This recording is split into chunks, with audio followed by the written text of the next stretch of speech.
Hello, greetings from Geneva. Thank you for inviting me to speak remotely at your important conference. My name is Marc Limon. I worked previously as a diplomat for the Ministry of Foreign Affairs of the Maldives, and now I'm at a think tank in Geneva focused on human rights policy called the Universal Rights Group.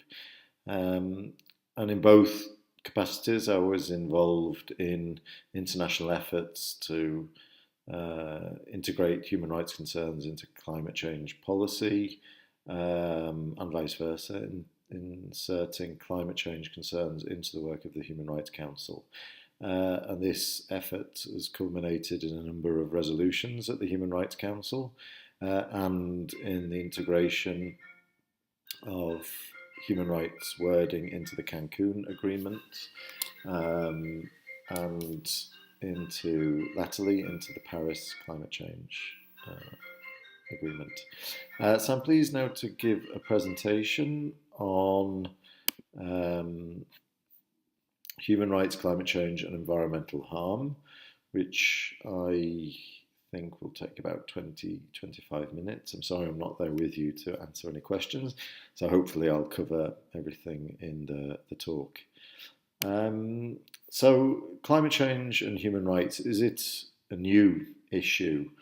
No and yes. No, because if we go back to the 1972 Stockholm Declaration on the Human Environment, the UN stated that both aspects of man's environment, the natural and the man-made, are essential to his well-being and to the enjoyment of basic human rights, and including the right to life itself. It went on to say that man has the fundamental right to freedom, equality, and adequate conditions of life in an environment of equality that permits a life of dignity and well-being, and he bears a solemn responsibility to protect and improve the environment for present and future generations. But yes, it is, notwithstanding the 72 Stockholm Declaration, a new issue, because except for some minor work on the issue in the old UN Commission on Human Rights, nothing essentially happened at the UN on elaborating the relationship between human rights and climate change from 1972 right up until about 2008, 2009. So an old issue that perhaps disappeared and then was brought back after the establishment of the Human Rights Council and ahead of the Copenhagen Climate Change Conference. So what's changed since 1972? In a word, the climate changed. The scale of actual and potential environmental harm caused by climate change became unprecedented, and we all know the impact of that on human beings, on the environment, on nature, and on the planet. And one thing that we try to do with the human rights and climate change agenda is to draw attention to the enormous human cost of climate change. Previously, the debates on climate change had been focused on the climate, so parts per million of CO2, 0.01 degrees centigrade changes, disappearing ice caps, the effects on polar bears, but the human cost of climate change had been either ignored or sidelined. And we felt it was important to draw attention and place a spotlight on the millions of people who would be or are being displaced, made homeless, face increased drought, lose crops, lose their livelihoods and water sources, and face more extreme weather events. So the human dimension of climate change.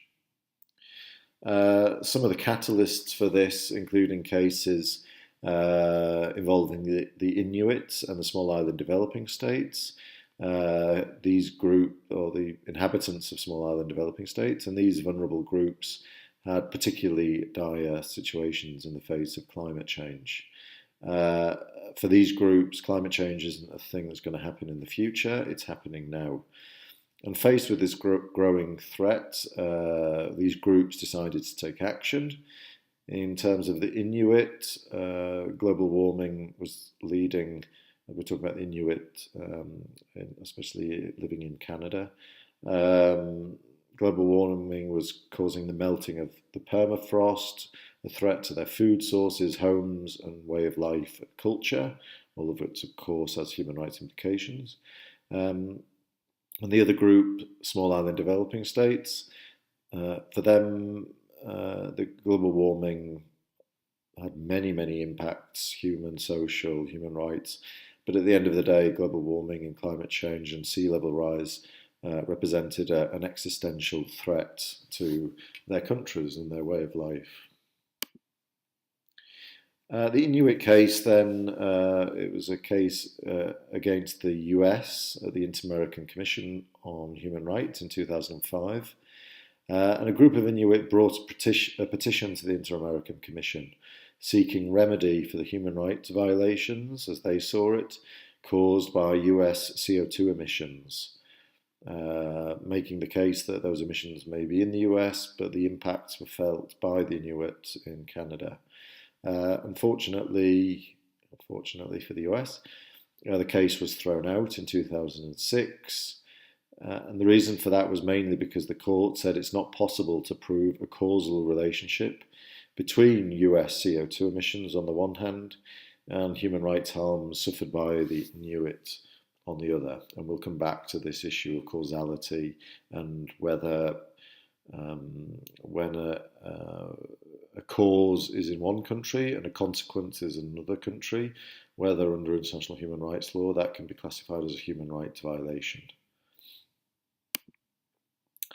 In terms of the SIDS, soon after 2007, a group of 12 small island developing states met in Male, the capital of the Maldives, to consider the human rights implications of climate change.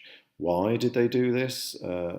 First, to show that climate change is not just about melting ice caps, it's about human lives and human rights. Second, to generate a sense of urgency ahead of COP15 in Copenhagen. And third, to offer an alternative political pathway within the UNFCCC. There was a great deal of frustration on behalf of the Alliance of Small Island States that people weren't taking the concerns seriously about climate change, that a lot of states parties to the UNFCCC saw climate change as a distant political priority, not as this immediate and existential threat that it was to small island states. So the idea was, by taking a human rights approach and embedding action on climate change within a human rights obligations framework, then it would help create political momentum behind international moves to control and halt climate change. That meeting in Male was called the Human Dimensions of Climate Change Conference and led to a declaration called the Male Declaration, the main outcome of the conference. This declaration was important because it said for the first time in any international agreement that, and I quote, noting that the fundamental right to an environment capable of supporting human society and the full enjoyment of human rights is recognised in varying formulations in the constitutions of over 100 states and, directly or indirectly, in several international instruments. And, continuing the quote, concerned that climate change has clear and immediate implications for the full enjoyment of human rights, including inter alia, the right to life, the right to take part in cultural life, the right to use and enjoy property, the right to an adequate standard of living, the right to food, and the right to the highest attainable standard of physical and mental health. This really was revolutionary wording. As I said, it's the first time you will find that international agreement. And please take note of that wording because you'll see it was used as the basis for subsequent language used at the UN Human Rights Council and then used in the Cancun Agreement on climate change after the Cancun COP under the UNFCCC. The Male Declaration also laid down a roadmap, a very visionary and far-sighted roadmap for future action, including 1, there should be a Human Rights Council debate and resolution on climate change or the human rights impacts of climate change.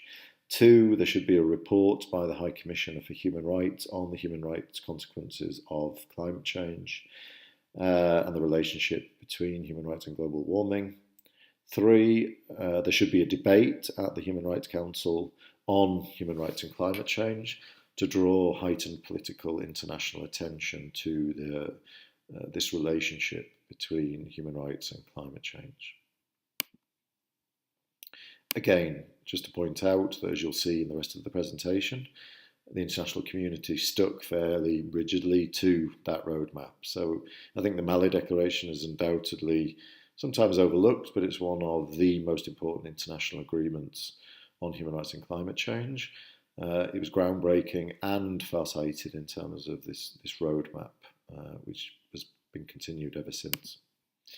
One of the first consequences of the roadmap then was that some of the key states involved in the Mali Declaration, notably the Maldives, took the fight to the Human Rights Council, and in March 2008 managed to push for a resolution on human rights and climate change, which was subsequently adopted by consensus and with a huge number of co-sponsors, especially for such a contentious and perhaps in many eyes controversial issue. It's interesting to point out here that the Maldives, with its resolution, managed to create an opposition coalition made up of the United States, this was at the time of the Bush administration, together with a lot of the big, highly polluting developing countries, all of whom were very frightened by this move to use human rights to leverage action on climate change because they thought it might lead to future litigation. Resolution 7/23 of the Human Rights Council said, and I quote, the Council is concerned that climate change poses an immediate and far-reaching threat to people and communities around the world and has implications for the full enjoyment of human rights. The resolution then called on the UN High Commissioner for Human Rights to analyse the human rights implications of climate change. So you'll see these are steps called for in the Mali Declaration. In late 2008, the High Commissioner for Human Rights brought out its report. The Office of the High Commissioner for Human Rights brought out its report on human rights and climate change, which represented a first attempt by the international community to delineate the relationship between climate change, environmental harm, and human rights. Key findings of the report included, inter alia, that climate change undermines a wide range of internationally protected human rights, that individuals already in vulnerable situations are worst affected, that human rights principles, for example, non-discrimination, access to decision-making, can and should be used to improve climate change policy internationally and nationally, domestically. And fourth, that it's not possible at present to say, or it wasn't possible at that time to say that climate change represents a violation of human rights for the same reasons, really, of causality and extraterritoriality that were raised by the Inter-American Commission in the Inuit case. Notwithstanding that perhaps conservative interpretation of international human rights law, but probably at the time realistic interpretation, the High Commissioner's report really is another important landmark that any student or researcher on human rights and climate change should really read carefully, because it was very carefully crafted, very far-sighted again, and very important in embedding and consolidating ongoing international attempts to link human rights and climate change. After the release of the High Commissioner's report, the Maldives and other supportive states again went to the Human Rights Council and tabled a second resolution. This was in March 2009, and it was adopted again with a huge number of co-sponsors, I think around 100. Lots of support, adopted by consensus, Resolution 10/4, and it remains to this day the clearest statement on the issue by the international community. It notes that climate change-related impacts have a range of implications, both direct and indirect, for the effective enjoyment of human rights, including inter alia, the right to life, the right to adequate food, the right to the highest attainable standard of health, the right to adequate housing, the right to self-determination, and human rights obligations related to access to safe drinking water and sanitation. It also recognised that while these implications affect individuals and communities around the world, the effects of climate change will be felt most acutely by those segments of the population who are already in vulnerable situations, owing to factors such as geography, poverty, gender, age, indigenous or minority status, and disability. It also affirmed that human rights obligations and commitments have the potential to inform and strengthen international and national policymaking in the area of climate change, promoting policy coherence, legitimacy, and sustainable outcomes. All of this, again, highly important, highly significant. But that last point may be more than the rest because it moved the human rights and climate change agenda from a passive one, talking about the impacts of climate change on human rights, so the negative impact on human rights, to a more proactive agenda whereby the supportive states and NGOs were saying that human rights obligations should be leveraged to actually inform and strengthen international policy responses to climate change, promoting coherence and sustainability. This is very, very important and will be coming up again later in my talk. The resolution furthermore decided to hold a full UN Human Rights Council panel debate on the issue of human rights and climate change. And again, please note this was as called for in the roadmap set down by the Malé Declaration.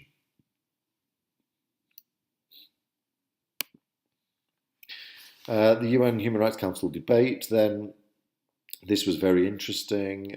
It happened in the main session of the Human Rights Council, and it really turned into a political battle between global North and global South countries. Developing countries argued that climate change does violate the rights of people in vulnerable countries, especially small island developing states, low-lying deltaic countries, and they said, or at least the majority of them said, that industrialised nations should be held accountable for these violations.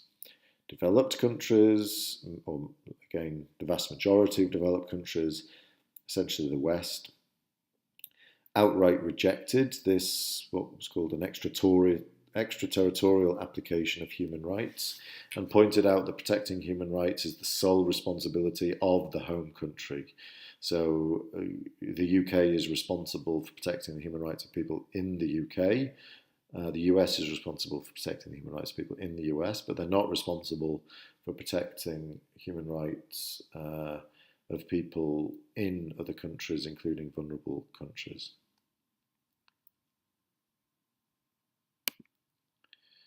Despite these disagreements, it was clear that there was an emerging consensus on key aspects of the relationship between human rights and climate change. But there were also limits to that consensus. The Human Rights Council, so there were certain aspects that people did agree on. For example, that climate change did impact, did undermine, if not violate, certain human rights, internationally protected human rights. And also agreement that human rights could be leveraged, especially procedural rights, could be leveraged to strengthen climate policy. I'm going to stop here because I think I have a limit in terms of the time for recording, and I'll continue in another recording in a second. Thank you.